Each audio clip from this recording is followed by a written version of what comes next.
바울과 선교 첫 번째 시간입니다.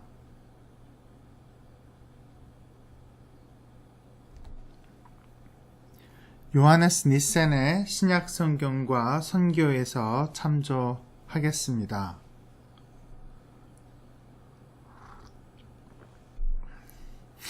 바울 선교를 이해하기 위해서는 여러 문제를 다뤄야 하는데요. 그 중 하나가 자료의 성격입니다. 초기의 연구는 서신의 바울을 사도행전의 바울과 결합시키려는 경향을 보였습니다. 비록 사도행전이 신뢰할 만한 전승에 기초한 자료들을 포함하고 있긴 하지만 그것들은 바울과 관련하여 볼 때는 2차적인 자료로 보아야 할 것입니다. 바울 선교의 기본 자료는 그의 편지들입니다. 그의 편지들 가운데서 로마서, 갈라디아서, 고린도 전후서, 빌립보서, 데살로니가 전서, 빌레몬서는 확실하게 인정되고 있습니다. 바울이 쓴 것으로 여겨지는 편지들 가운데 2개, 즉 골로새서와 에베소서는 매우 독특한 성격을 가지고 있습니다. 이 편지들이 가지고 있는 독특한 성격과 원저자의 문제 때문에 이것들의 선교 신학은 나중에 다루어질 것입니다.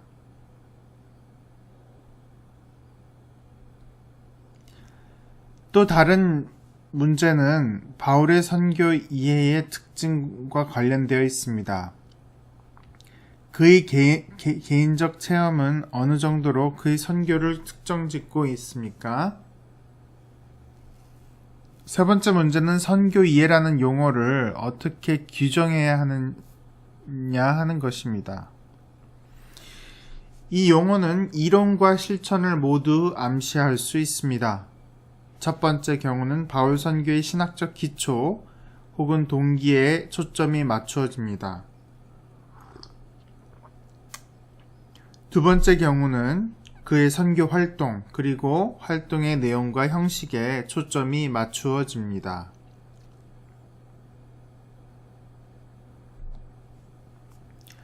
과거의 일부 학자들은 바울의 신학을 그의 선교 활동과 별로 관계없이 형성된 교리체계로 묘사하였습니다. 어떤 학자들은 정반대 입장에서 바울이 위대한 선교적 종교적 인물이었다는데 그의 특징이 있다고 주장하였습니다. 그러나 최근 들어 바울의 선교와 그의 신학은 서로 별개의 것인 양 이분하는 것이 매우 잘못된 이름을 인정하는 학자들이 점차 증가하고 있습니다. 실제로 그의 신학과 선교 활동은 분리될 수 없습니다. 오늘날에는 바울이 첫 번째 선교사였다는 그 이유 때문에 첫 번째 신학자가 될 수 있었다는 점이 널리 인정되고 있습니다. 바울의 신학과 선교가 이론과 실천으로서 서로 연관되어 있습니다. 그럼에도 불구하고 실용적인 이유에서 이 장은 두 영역으로 구분되어 있습니다. 첫 번째 영역은 바울 선교의 기초에 관한 것이고요. 그는 왜 선교를 했는가? 두 번째 영역은 그의 선교가 수행한 방법에 관한 내용이 될 것입니다.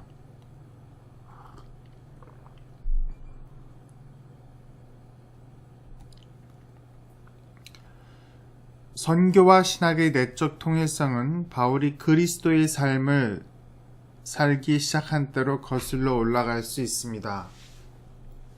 바울의 다메섹 회심은 사도행전과 그의 서신들, 특히 갈라디아서 1장 11절에서 17절, 고린도전서 9장 1, 2절, 고린도전서 15장 8에서 10절에 기록되어 있습니다. 특별히 갈라디아서에서 묘사되어 있는 내용이 흥미로운데요. 그 이유는 그의 회심이 선교적 소명과 밀접하게 관련되어 있기 때문입니다. 그러나 내 어머니의 태로부터 나를 택정하시고 은혜로 나를 부르시니까 그 아들을 이방에 전하기 위하여 그를 내 속에 내시기를 기뻐하실 때에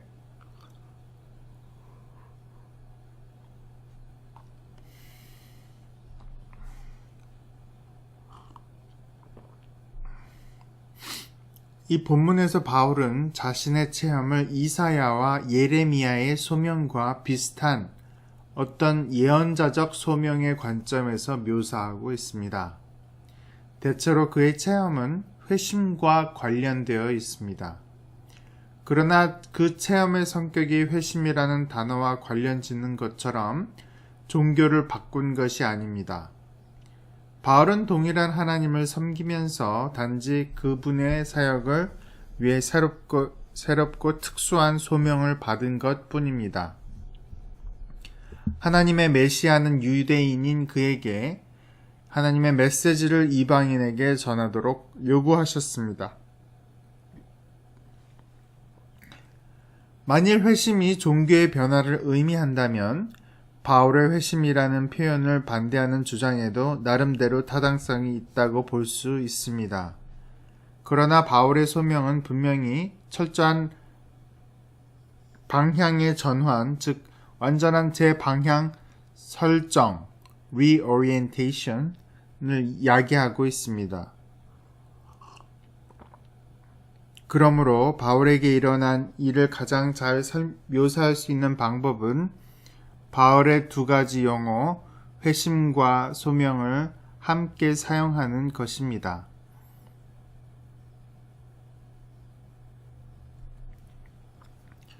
그런데 바울의 회심과 소명의 의미를 정확히 파악하려면 몇 가지 사실이 더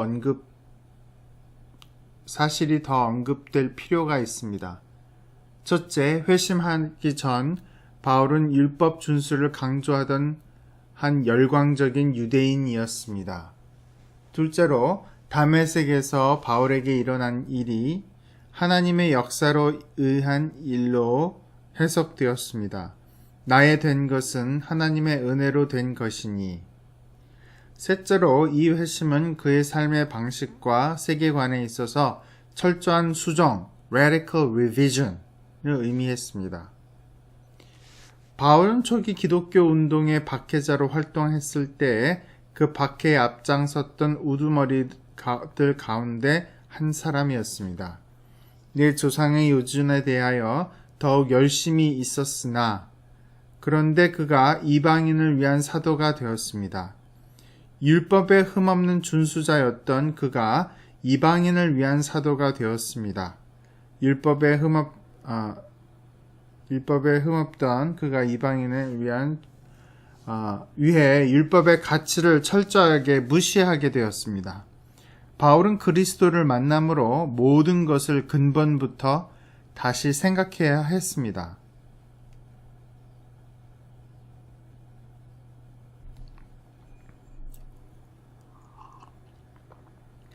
넷째로 다메섹 체험을 통해 바울은 예수가 하나님에 의해 부활하셨을 뿐만 아니라 우주를 다스리는 주님으로 고향되신 분이심을 깨닫게 되었습니다. 그리스도의 구원이 미치는 범위는 우주적이며 보편적입니다. 따라서 그분의 구원은 유대인과 이방인 모두를 포용하십니다. 바울은 그의 회심 경험을 통해서 이스라엘의 하나님께서 만물과 만민에게 그분의 주재권을 행사하시며 예수 그리스도를 통한 구원으로 그들을 부르시기 위해 원하는 사람을 임의로 선택하셨다는 사실을 깨달았습니다. 이것이 바로 그의 선교 신학의 초석이었습니다.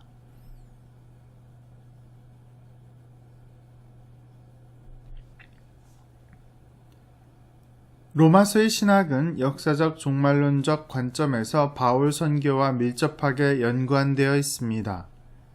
이 편지가 바울이 자신의 역할에 관한 입장을 기술하는 두 본문을 축으로 작성되었다는 것은 결코 우연이 아닙니다. 그 본문들은 로마서 1장 1에서 17절, 15장 15에서 25절입니다. 로마서 1장 1절에서 17절이 종종 신학적 서론으로 취급되어 온 것에 반해 로마서 15장 15절에서 25절은 바울의 사역을 기술하고 있는 것으로 인식되어 왔습니다. 사실 두 본문이 말하고자 하는 초점은 같습니다. 로마에 한 번도 가본 적이 없는 바울은 그 도시의 그리스도인들에게 스페인에 복음을 전하고자 하는 구체적인 한 선교 계획을 말하면서 자신을 사도로 소개하고 있습니다. 바울은 어쩌면 자신의 사도적 활동에서 마지막 국면이 될지도 모를 스페인 선교의 후원자를 얻기 위해 로마로 가고자 하였습니다.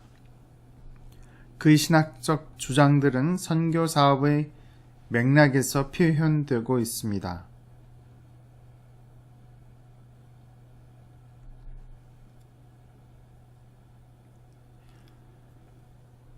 1장의 서두는 선교사의 자기소개를 담고 있습니다. 여기에서 바울은 자신을 예수 그리스도의 종으로 묘사하고 있습니다. 그는 하나님의 복음을 위하여 택정함을 입은 사도입니다. 바울의 엽법상 사도와 복음은 서로 연관되어 있는 선교적 용어들입니다.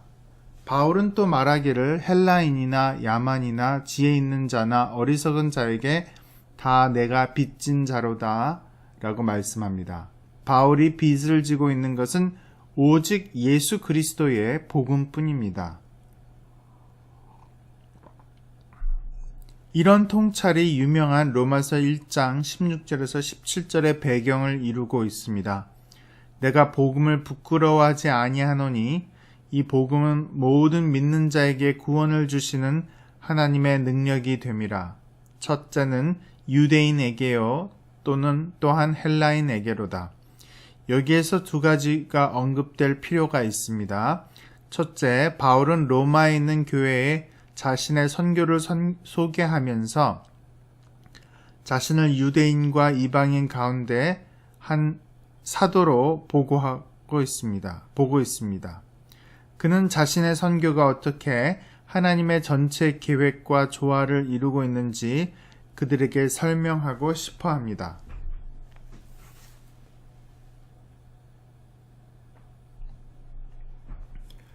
둘째, 첫째라는 단어는 로마서 9장에서 11장에서 가장 중심적인 주제인 이스라엘의 구원사적 위치 문제를 해결하려는 바울의 시도를 반영합니다. 그러나 첫째는 유대인, 그 다음에 헬라인이라는 순서는 구원을 주시는 하나님의 능력이 모든 믿는 자에게 나타날 것이라는 그의 기본적인 확신을 희석하지 않습니다. 로마서의 처음 8장에 보여주고 있는 관점은 명백하게 보편적입니다. 바울은 여러 곳에서 이방인에 대한 그의 관심을 하나님의 성격과 목적에 관한 기본 진술들과 연결시키고 있습니다. 그 가운데 특별히 세 개의 구절이 우리의 관심을 끕니다. 로마서 3장 29절에서 30절에서 하나님의 유일성은 이방인의 의인과 분명하게 연결되고 있습니다. 로마서 2장 11절은 하나님의 심판의 공정성을 강조하고 있습니다. 그리고 로마서 3장 21절에서 22절은 이제 하나님의 의가 차별 없이 모든 믿는 자에게 나타났음을 말하고 있습니다.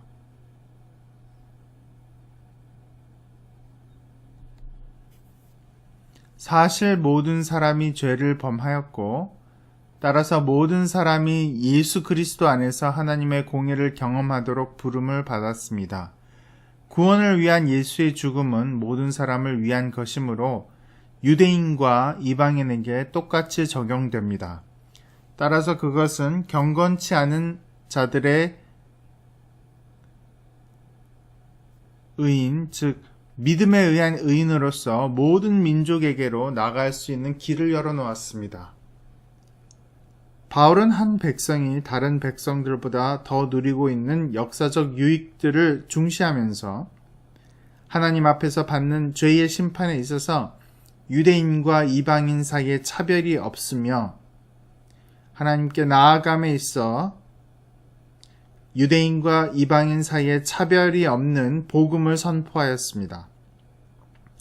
이러한 차별 없음에 관한 본문들은 그리스도의 보편성에 대한 바울의 믿음에 기초하고 있습니다. 바울은 그의 모든 선교 활동과 목회적 책무를 통해 바로 이 복음을 표현하고자 애썼던 것이었습니다.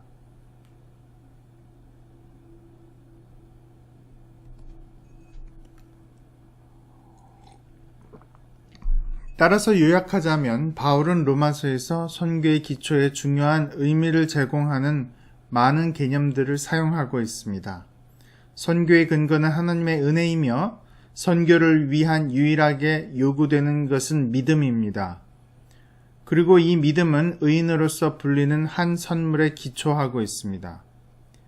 앞의 설명과 더불어 로마서의 처음 몇 장이 한 논쟁의 자료가 되어 왔다는 점이 지적되어야 하는데요. 그 논쟁은 이교적 종교성에 대해서 바울이 어떤 입장을 취하고 있었는지에 관한 것입니다. 언뜻 보기에 로마서 1장 18절에서 32절에 기술된 내용은 매우 부정적인 것으로 보입니다. 이 내용 가운데 바울이 아덴에서 헬라인들에게 행한 연설과 연관 지을 만한 것을 찾기가 그리 쉬워 보이지 않습니다.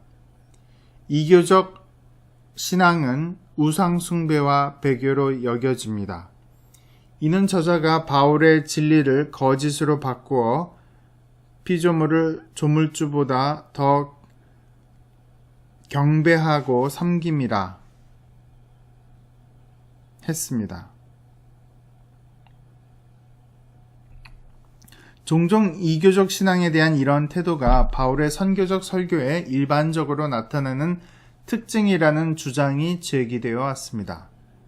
그는 이방인들에게 우상을 버리고 하나님께로 돌아와서 사시고 참되신 하나님을 섬기며 살기를 호소하였습니다. 즉 우상 숭배에 대한 이 같은 비난이 유대교인들이 이방인들과 대화할 때 사용하던 강력한 주제들 가운데 하나였습니다. 이것은 바울의 사상 속에 들어와 자리 잡고 있다는 것입니다. 그러나 이교적 신앙에 대한 이런 평가의 주 원인은 바울의 선교적 설교가 아닌 다른 곳에서 찾아야 합니다.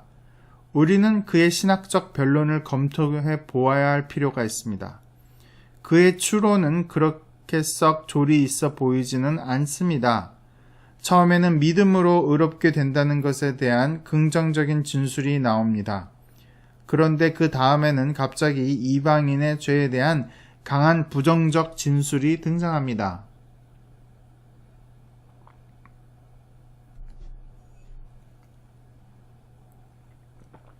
즉 하나님께서 오직 예수 그리스도 안에서 자신을 계시하였기 때문에 아래로부터 하나님께 접근하려는 그 어떤 시도도 차단됩니다.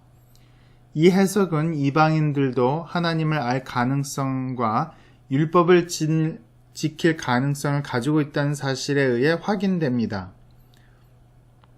바울은 자연을 통해 만날 수 있는 하나님이 율법을 주시고 예수를 파송하신 동일한 하나님이심을 확신하고 있습니다. 여기에서 하나님의 진노에 관한 계시는 오직 하나님에 의해 관한 계시의 견지에서 이해될 수 있습니다. 혹은 좀 더 강한 어조로 말하자면 3장 21절에서 22절, 1장 18절에서 19절의 관계는 전제와 결론의 관계이며 그 역은 성립되지 않습니다.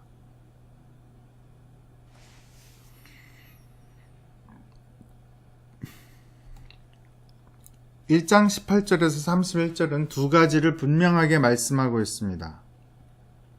첫째로 하나님께서는 자연의 창조적 질서 안에 그의 영원하신 능력과 신성을 나타내셨습니다. 둘째로 그것은 그러나 인간은 시종일관 제 마음대로 그분을 무시했습니다. 이 두 가지 주장은 바울의 논증에서 매우 중요합니다. 창조를 통한 계시는 누구에게나 보편적으로 접근 가능한 것이나 보편적으로 거부되었습니다. 만일 이 두 주장이 옳다면 그것은 로마서 1, 2장이 자연신학을 위한 일정한 기초를 포함하고 있음을 암시합니다. 이는 타 종교에 대한 바울의 입장이 결코 급진적 배타주의, radical exclusivism이 아니었음을 의미합니다.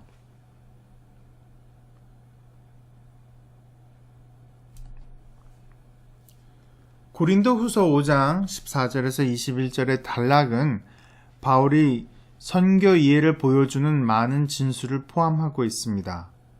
이 본문의 처음 부분은 그리스도의 죽음이 내포하는 선교적 의미를 말씀하고 있습니다.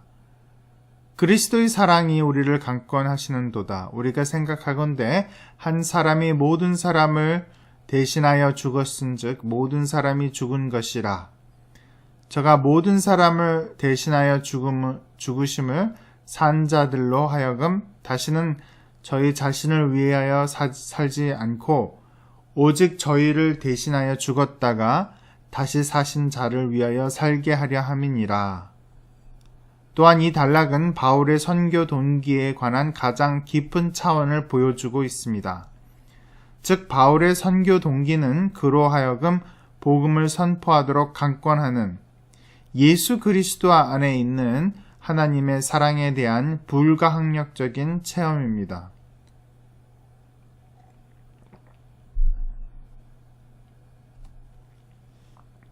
그리스도의 죽음과 부활의 의미는 새로운 피조물의 출현에 있습니다. 17절은 종종 새로운 피조물이라고 번역됩니다.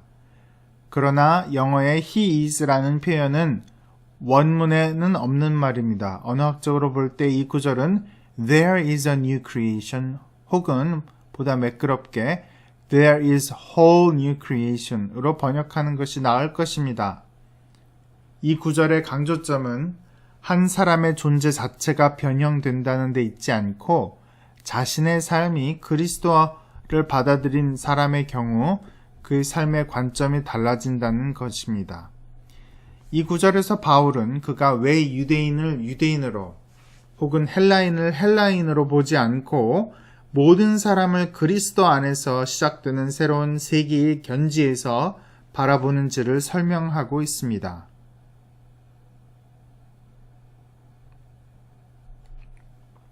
이런 맥락에서 바울은 단순히 개인적 차원의 새로운 탄생을 말하고 있는 것이 아닙니다. 오히려 그는 그리스도 안에서 이루어진 새로운 피조물의 출현, 즉 세계의 극적인 회복을 일종의 캐리그마적 진술로 표현하고 있는 것입니다. 그 일은 그리스도 안에서 종말론적으로 행하시는 하나님에 의해 이루어졌습니다. 다시 말하자면 이 세계는 이제 그분의 통치 아래 놓이게 되었습니다.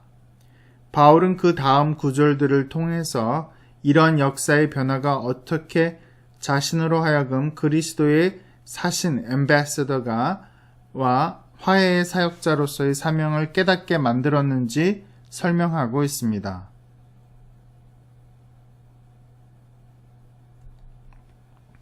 모든 것이 하나님께로 났나니 저가 그리스도로 말미암아 우리를 자기와 화목하게 하시고 또 우리에게 화목하게 하신 직책을 주셨으니 이는 하나님께서 그리스도 안에 계시사 세상을 자기와 화목하게 하시고 저희의 죄를 저희에게 돌리지 아니하시고 화목하게 하신 말씀을 우리에게 부탁하셨느니라. 이러므로 우리가 그리스도를 대신하여 사신이 되어 하나님이 우리로 너희를 권하시는 것 같이. 이 본문에서 우리는 세 가지를 지적할 수 있습니다.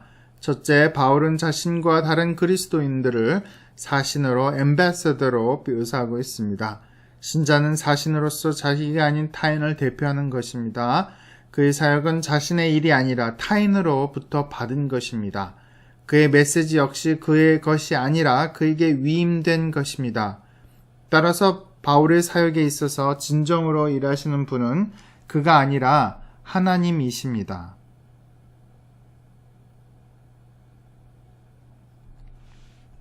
또한 바울의 선포를 통해서 들려지는 것은 하나님의 음성입니다. 화해의 메시지를 전하는 자로서 바울은 사람들을 자신이 아닌 하나님에게로 인도하려고 시도합니다. 둘째로 바울은 화해에 관해서 두 가지 중요한 내용을 말하고 있는데, 하나님은 하나님 자신이 인간과 자신과의 화해를 시도하신다는 것이고, 다른 하나는 그리스도의 중재가 이 화해를 가능하게 한다는 것입니다. 여기에서 우리는 로마서 5장 1절에서 11절, 고린도후서 5장 18절에서 21절의 사이의 유사성을 보아야 할 것입니다. 이 두 본문은 화해가 의인에 의해 일어난 현실을 그대로 표현하는 유일한 방법임을 보여주는 것입니다.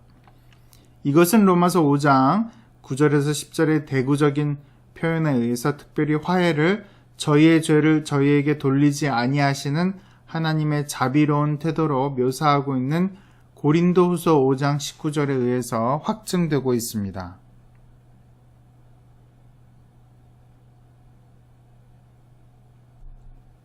그러나 그렇다고 해서 두 용어 의인과 화해가 각각의 고유한 뉘앙스를 가지고 있다는 점을 부인하는 것은 아닙니다.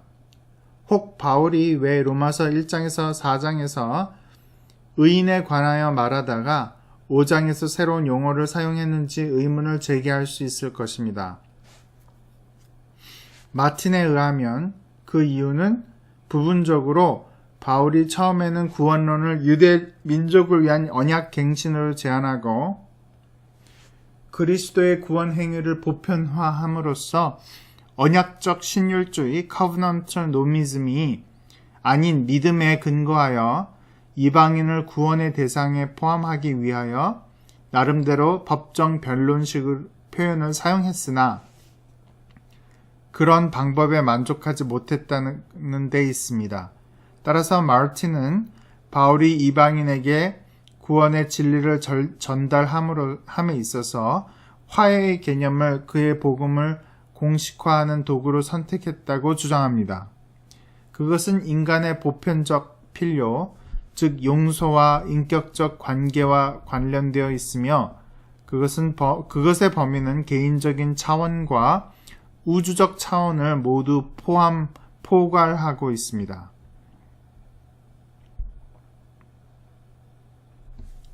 셋째, 화해의 메시지는 전 세계를 위한 것입니다. 18절에서 20절에 사용된 표현들은 인격적인 것과 보편적인 것을 모두 포함하고 있습니다.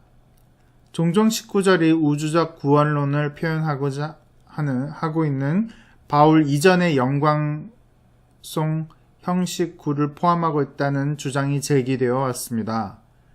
그러나 해석자들 사이에 강조점을 어디에 둬야 할지에 관한 논쟁이 있습니다. 만일 바울이 19절에서 바울 이전의 영광송을 사용하고 있다면 그것은 그의 사상과 일치하지 않습니다. 왜냐하면 바울 이전의 전승은 세상의 화해를 보편적이고 이미 성취된 것으로 이해하고 있으나 바울은 그것을 미래적인 것으로 그리고 믿음에 속하는 것으로 해석하고 있기 때문입니다.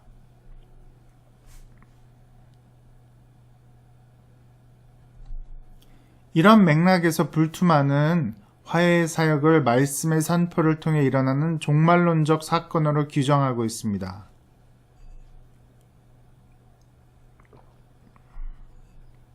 게즈만은 고린도후서 5장과 신약의 다른 화해 본문들을 유사한 접근 방법으로 주장하고 있습니다. 두 해석자들은 이 본문들을 다룰 때 한 가지 중요한 이해 방식을 사용하고 있는데 말씀을 자연과 인간 삶의 역사적 질서와 대립시키는 기초 변증법이 바로 그것입니다. 다른 해석자들은 이것이 그 본문들이 가지고 있는 인류학적 한계라고 주장하고 있습니다. 보편적 화해 reconciliation과 인격적 화해 사이에 어떤 갈등이 있을 필요는 없을 것입니다.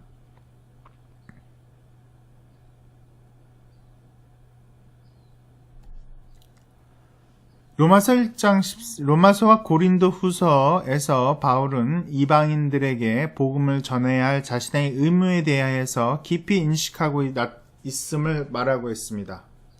이와 비슷한 내용이 고린도 전서에서도 나타나고 있습니다. 9장에서 그는 자신에게 부과된 책임을 감당해야 한다고 말합니다. 그는 복음을 전하지 않으면 안 되었습니다. 내가 부득불 할 일임이라. 만일 복음을 전하지 아니하면 내게 화가 있을 것이미로다. 하나님의 사랑에 강권되었을 뿐 아니라 그에게 감당해야 될 필연적인 것이 부과되어 있었기 때문에 그는 유대인들에게는 유대인과 같이 되고 이방인들에게는 이방인과 같이 되는 등 복음을 위하여 여러 모양이 되었습니다.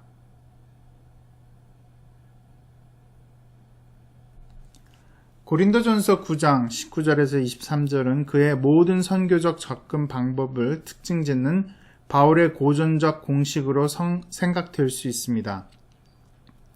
이 구절들은 분명히 그가 캐리그마를 전달하는 방식을 결정할 때 환경과 상황을 상당히 고려했음을 암시합니다. 그의 선교의 특징은 한마디로 인간의 여러 문화에 대한 탁월한 적응성으로 요약될 수 있습니다. 문제는 그 적응성이 무엇을 의미하느냐는 것입니다. 바울은 무조건 상황에 순응했습니까? 아니면 장소에 따라 그의 복음을 바꿨습니까?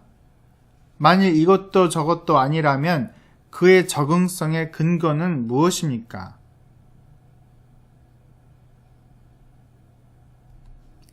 고린도전서 9장은 바울이 융통성 있는 사람이며 또한 자유로운 사람이었음을 입증합니다. 융통성, flexibility는 특별히 20에서 21절 그리고 22절에서 표현되고 있습니다. 여기에서 바울은 그의 선교를 일종의 대화로 이해하고 있음을 드러냅니다. 즉 그는 유대인들에게는 유대인과 같이 되었고 이방인들에게는 이방인과 같이 되었습니다. 대화의 방법은 다른 사람들을 만날 때 그들의 용어에 맞추는 것이며 또한 그들이 말하고 믿고 느끼는 것에 주의하는 것입니다. 선교는 만일 대화가 단지 독백으로 진행될 때, 즉 일방적 선포로 진행될 때 왜곡됩니다.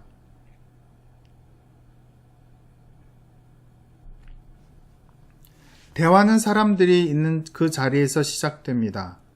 바울은 고린도전서 9장 19절에서 23절의 원리에 따라 이런 방법을 선택하였습니다. 그는 놀라운 신축적 사고를 가지고 있었으며 섬세하고 재치 있는 처리를 요구하는 상황들, 때로는 이런 요소가 일반적으로 생각되는 것보다 훨씬 더 중요한 것으로 여겨지기도 했습니다. 이러한 상황들을 다룰 때 매우 융통성 있게 처리하였습니다. 대화의 기초와 목표는 이러한 융통성으로 인해 줏대없이 이리저리 흔들릴 위험으로부터 대화자를 보호해 줍니다. 본문에서 융통성의 기초는 도입부와 결론부의 진술들과 본문의 중간에 설정되어 있고 그것들의 목표는 사람들을 얻고자 함이라는 말에 표현되어 있습니다. 이제 이 항목들을 역순으로 하나씩 살펴봅시다.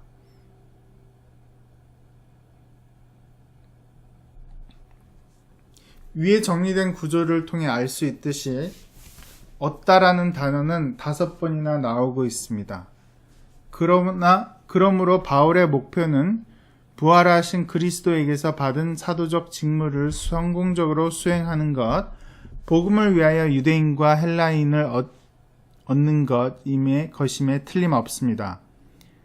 바울에게 있어서는 그에게 성실하게 수행하는 것이 곧 복음에 참여하는 것을 의미합니다. 따라서 바울의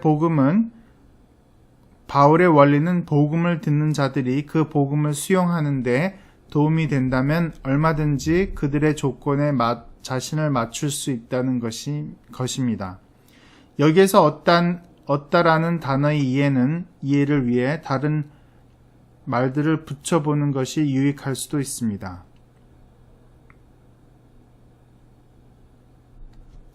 서양인들은 종종 이 단어를 잘못된 의미로 사용하고 있습니다. 우리는 마치 그분의 주 되심이 영토의 확장을 의미하는 것인 양 그리스도를 위해 영혼을 획득하다, 이 시대의 권세들을 정복하다, 예수의 주 되심을 정착시키다라는 표현을 사용해 왔습니다. 그러나 신약의 주요 부분에서 그리스도의 주 되심은 매우 다른 것을 의미합니다. 즉 예수는 종과 노예가 되어 자신을 비움으로써 주가 되십니다.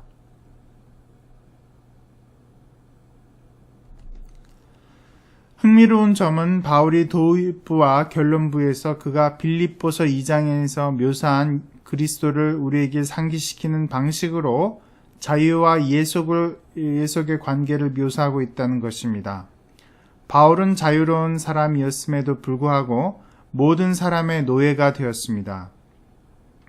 특히 그는 사도로서의 자기 이해를 설명할 때 이 주제를 끌어들이고 있는데 이러한 작업을 통해서 그는 밀접하게 연결되는 두 가지 관계를 강조하고자 했습니다. 그 중 하나는 그리스도와 사도의 관계이고 다른 하나는 사도와 모든 사람과의 관계입니다. 바울에게 있어서 권위의 역설적 관념은 그리스도께서 지니고 계신 권위의 한 반영입니다.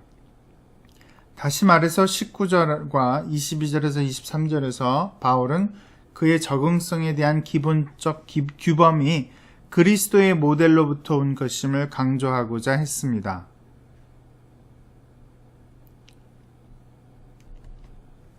본문은 우리를 그리스도의 율법으로 묘사된 또 다른 기본 원리로 인도하고 있습니다. 율법이라는 표현에도 불구하고 이 원리는 법적이고 고정된 어떤 패턴으로 이해되지 말아야 합니다. 바울은 회심한 이후 더 이상 이런 율법적 패턴을 따르지 않았습니다. 오히려 바울은 사랑의 계명을 중시합니다. 그에게 있어서 사랑은 하나의 역동적 개념입니다. 로마서 13장 8절에서 그것은 율법의 성취로 여겨집니다. 갈라디아서 6장 2절에서도 동일한 사상이 나오는데 거기에서 그는 다음과 같이 썼습니다. 너희가 짐을 서로 지라 그리하여 율법의 법을 성취하라.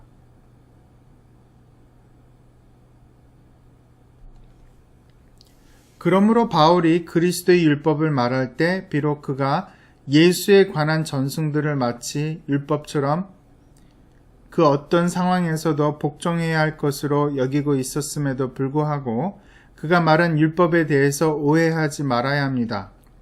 오히려 그것은 성경의 인도 아래에 있는 상황의 관점에서 적용되어야 할 일련의 원리들이었습니다. 그리스도의 율법은 바울이 선교적 적응을 시도했을 때의 기준, 그 여부와 정도를 결정하는 사랑의 법이었던 것입니다.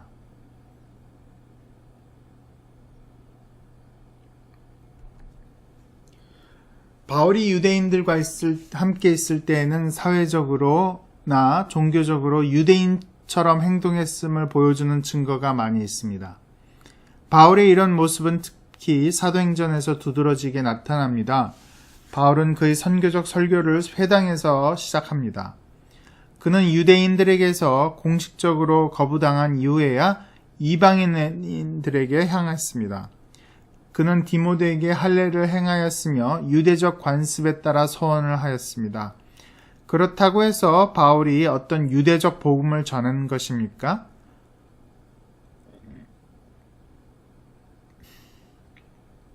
복음의 기본 핵심에 관한 한 그는 어떤 타협도 하지 않았습니다.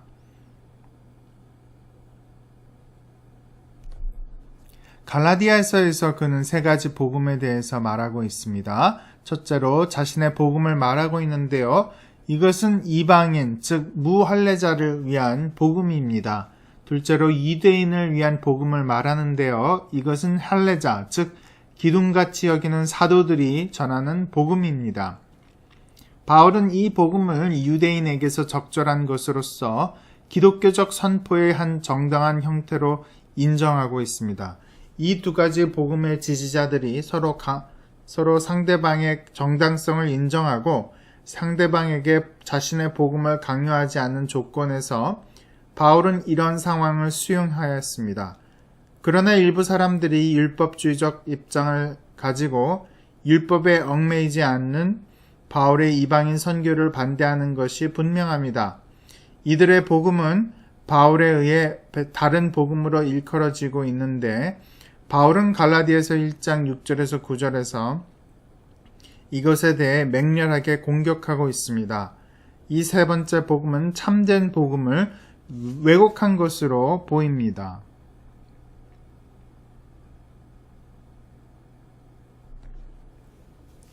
바울은 이방인 선교를 위해 율법에 얽매이지 않는 복음을 옹호하였습니다.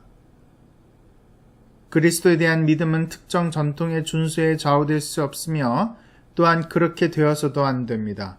그러므로 만일 유전된 전통이 그리스도의 자유케 하시는 은혜와 하나님께 대한 예배를 방해한다면 그것은 당연히 포기되어야 할 것입니다. 바울과 헬라인들과의 대화를 보여주는 매우 잘 알려진 신뢰들 가운데 하나는 아레오바고에서의 연설입니다. 이 연설은 참 하나님을 그분의 창조 질서와 아름다움 속에서 발견할 수 있다는 자연 종교의 가능성을 인정하고 있습니다.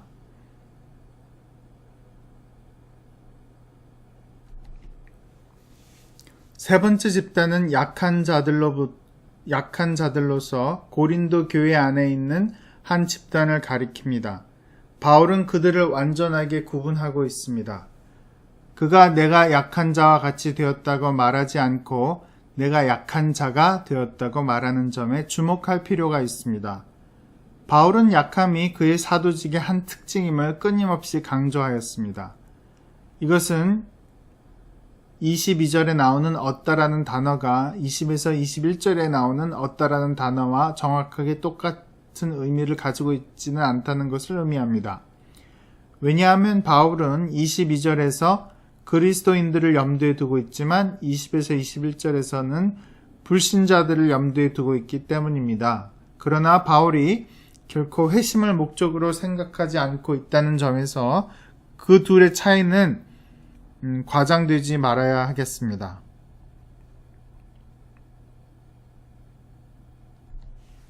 각 개인은 그리스도를 위해 끊임없이 다시 얻어져야 합니다. 그리스도 안에서 성장하기 위해서는 본질적으로 새롭고 보다 깊은 회심들을 체험해야 합니다. 20에서 21절에 나오는 바울과 유대인들 그리고 바울과 이방인들의 관계가 그가 선교적 관심을 표현한다면 22절에 나오는 바울과 약한 자들의 관계는 그의 목회적 관심을 반영하고 있습니다. 그런데 중요한 것은 바울에게 있어서 이 두 가지 관심은 서로 결합되어 있다는 것입니다. 그럼에도 불구하고 오늘날 많은 그리스도인들은 이 두 가지를 분리시키는 경향을 보이고 있습니다.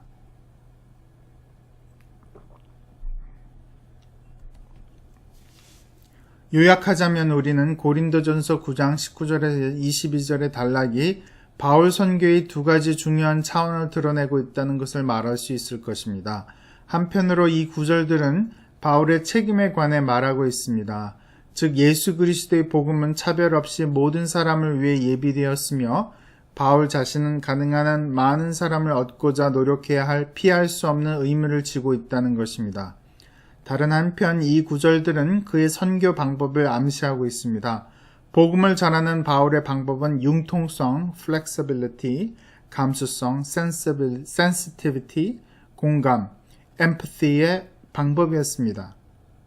그에게 있어서 선교는 결코 유대인의 헬라화도 아니었고 헬라인의 유대화도 아니었습니다.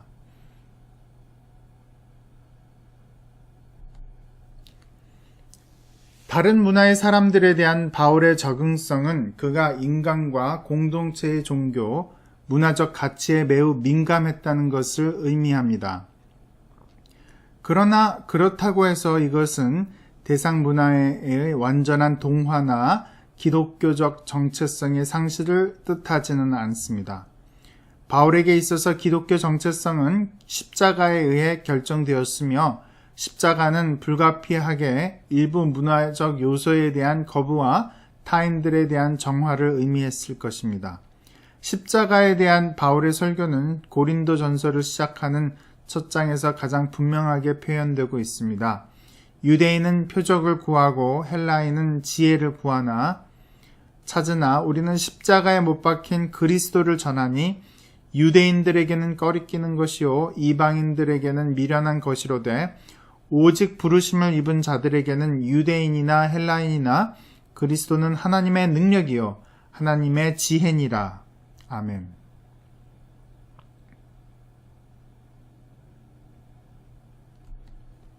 이 구절에서 바울은 다른 두 문화의 문제점을 비판하고 있습니다.